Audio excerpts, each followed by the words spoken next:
ग्रामीण भारत बुलंद आवाज के साथ।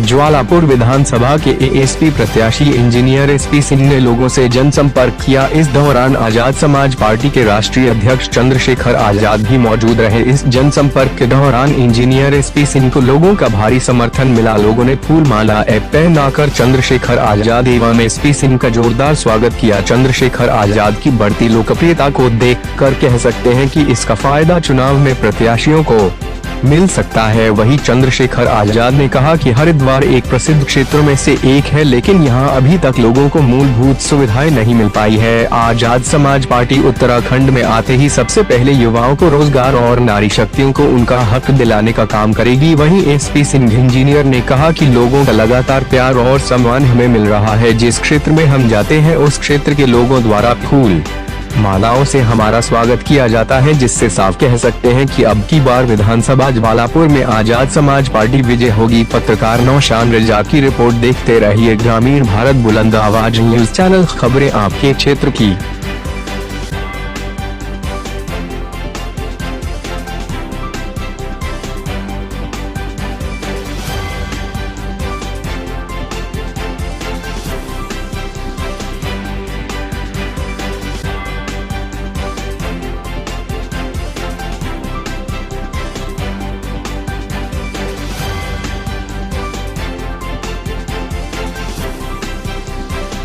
नवंबर 2000 में उत्तराखंड बना और 2022 आ गया। आज भी ये जिला जहाँ हम खड़े हरिद्वार, इसकी बहुत बड़ी पहचान है दुनिया में। आज भी ये मूलभूत सुविधाओं से वंचित है। एक काम जो हुआ था इंडस्ट्रियल एरिया का, वो भी एसपी सिंह हुआ था, चाहे वो यहाँ हुआ हो और चाहे वो रुद्रपुर में हुआ हो, चाहे वो भगवानपुर में हुआ हो। जिन लोगों को काम करना आता है, जिनके मन में काम करने की भावना है, उनको नकारा गया।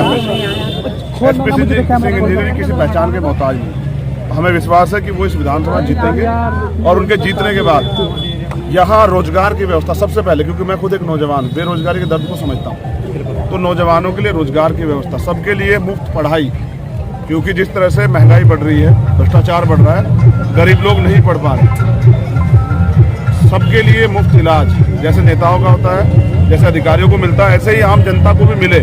ऐसे कमी कांड कोई अपने किसी गरीबी को खो ना दे।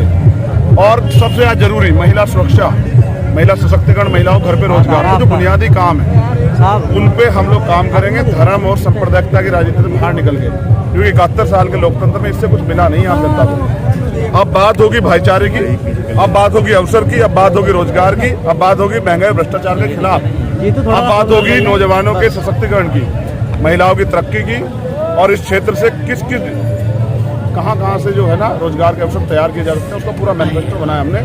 किसानों के मुद्दों पे, मजदूरों के मुद्दों पे, हाथ के दस्तकारों के मुद्दों पे हम काम कर रहे हैं। जो दलित समाज के लिए जिसके लिए आप काम कर रहे हैं, जिसको ऊपर उठाना चाहते हैं, उसके लिए कहेंगे मायावती काशीराम जी भी लगे हुए थे। नहीं, मैं केवल दलितों के लिए बात नहीं कर रहा, मैं पूरे हर गरीब की बात कर रहा हूँ। दलित और दबे कुचले समाज के लिए कब तक ये दबे कुचले रहेंगे, और आपको और मुझको इस पर बात करनी पड़ेगी। सरकारों के एजेंडे में नहीं है क्या लोग? इसलिए मैं कह रहा हूँ, जो जहाँ है, जो जैसा जिस तरह से मदद कर पा रहा है वो कर रहा है। हमारा फर्ज बनता है, हम उत्तराखंड के लोग, उत्तर प्रदेश के लोग, इस देश के लोग अपने प्रदेश को, देश को आगे बढ़ाएं। हम अपना काम कर रहे हैं और हम ये समझते हैं कि भ्रष्टाचार की राजनीति ने, परिवारवाद की राजनीति ने इस प्रदेश को और इस देश को रोकना पड़ेगा, नौजवानों को सोचना पड़ेगा और वोट के जरिए परिवर्तन करना पड़ेगा। माला पहनने से मेरे जीवन में आदर्श, मैं डॉक्टर बाबा साहब अम्बेडकर को आदर्श मानता हूँ, ज्योतिबा फुले को आदर्श मानता हूँ, मैं सरदार भगत सिंह जी को आदर्श मानता हूँ, माननीय काशीराम जी को आदर्श मानता हूँ। तो उनके आदर्शों पे हम लोग चल रहे हैं। अक्सर पैसे की राजनीति के चक्कर में, पैसों को चकाचौंध के चक्कर में आदमी अपने मूल को भूल जाता है, जो विचारधारा उसको भूल जाता है। हमने एक संकल्प लिया है, जो बाबा साहब अम्बेडकर जी का भी सपना था, माननीय काशीराम साहब का भी सपना था, डॉक्टर APJ अब्दुल कलाम साहब का भी सपना था कि ईमानदार लोग और मेहनत करने वाले कमजोर वर्ग के लोगों का शासन सत्ता में उनका राज आ जाए।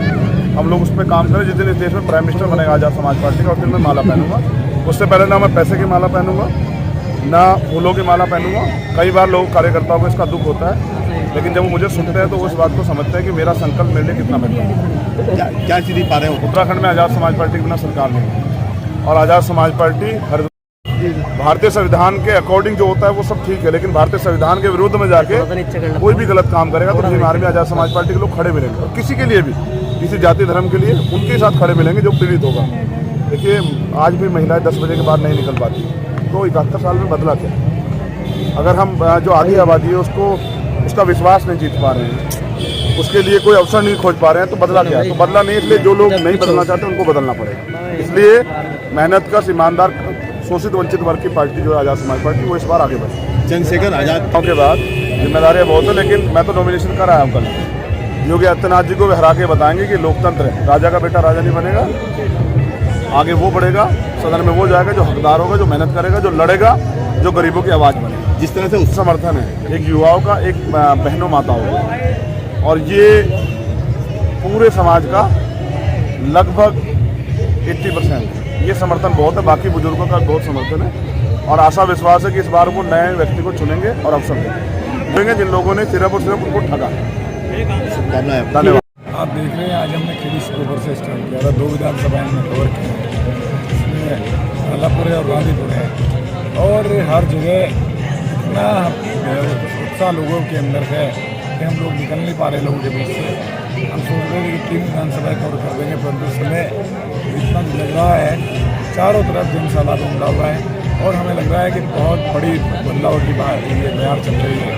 आप देख रहे हैं कि किस प्रकार से नौजवान यहाँ पर खड़ा हुआ है, और ये नौजवानों में सभी वर्ग के लोग हम लोग स्वागत कर रहे हैं। आजाद समाज पार्टी बहुत भारी बहुमत के साथ विपक्ष पार्टी किस तरह की चुनौती मानते हैं आप? हमारे सामने कोई चुनौती नहीं है। ये विपक्ष वालों से पूछे कि वो किसकी चुनौती मानते हैं।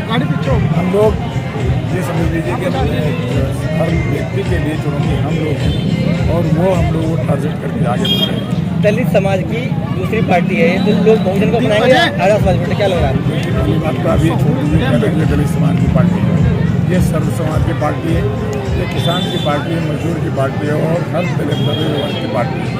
किसी के खिलाफ अन्याय होता है तो वहाँ पर भी मारने की आपने देखा कि का मामला हो वहाँ भी मार भी आई, और चाहे वो NRC का मामला वहाँ भी भीम आर्मी आई, और जब शबीरपुर की घटना हुई तो वहाँ भी भीम आर्मी आई। चंद्रशेखर आजाद ऐसे व्यक्ति थे, जब शबीरपुर की घटना हुई तो 16 महीने जेल में रहे, परंतु रुके नहीं। NRC के मुद्दे पर पूरी फोर्स लगा दी गई थी कि चंद्रशेखर आजाद को रोक दिया जाए, और उन्होंने NRC जाने के बाद 1 महीने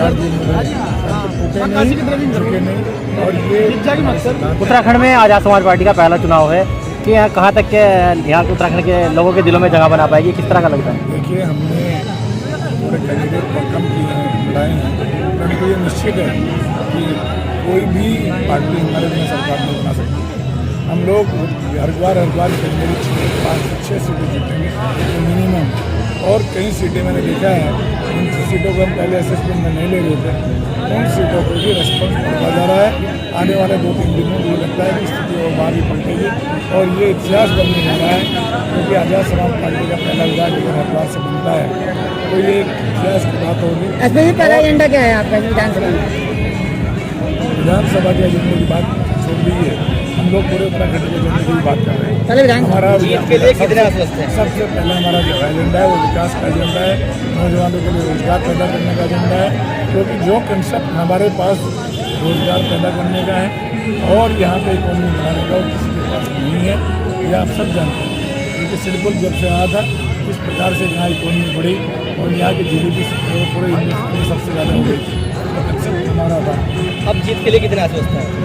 मोर देन ये जवालापुर में जनसंपर्क था हमारा, ये मेरी खुद की विधानसभा है, और मेरे खुद के गांव खेड़ी सिकोपुर से आज ये जनसंपर्क चला था चंद्रशेखर आजाद जी, विनय सिंह जी का पट्टे जी के साथ, और हर एक गाँव से, हर एक नुक्कड़ से इतना भारी समर्थन मिल रहा है, एक तरफा जीत हो रही है।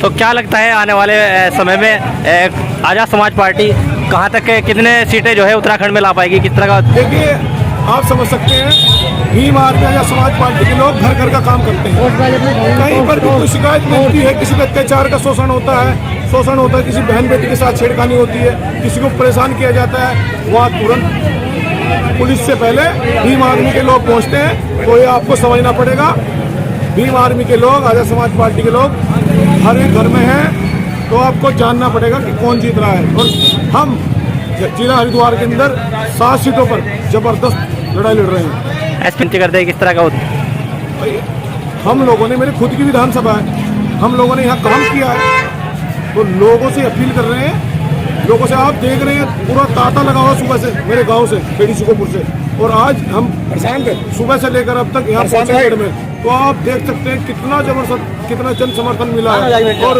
एसपी सिंह जी के लिए हम लोगों से अपील कर रहे हैं, बहुजन समाज के लोगों से, कि आप वोट दीजिए और एक पढ़े लिखे इंजीनियर व्यक्ति को आप विधानसभा में जिता के भेजिए, फिर देखिए आपकी नौकरी कौन खाता है, कौन आपको परेशान करता है। ये जो लोग हमारे खिलाफ बिल पारित करते हैं ना, जब हमारे लोग विधानसभा सांसद में होंगे ना, इन लोगों की औकात नहीं होगी। मैं अपने बहुजन समाज के लोगों से कहना चाहता हूँ कि इस बार केतली का बटन दबाए और अपने चंद्रशेखर भाई के हाथों को मजबूत करें, विनय सिंह जी को मजबूत।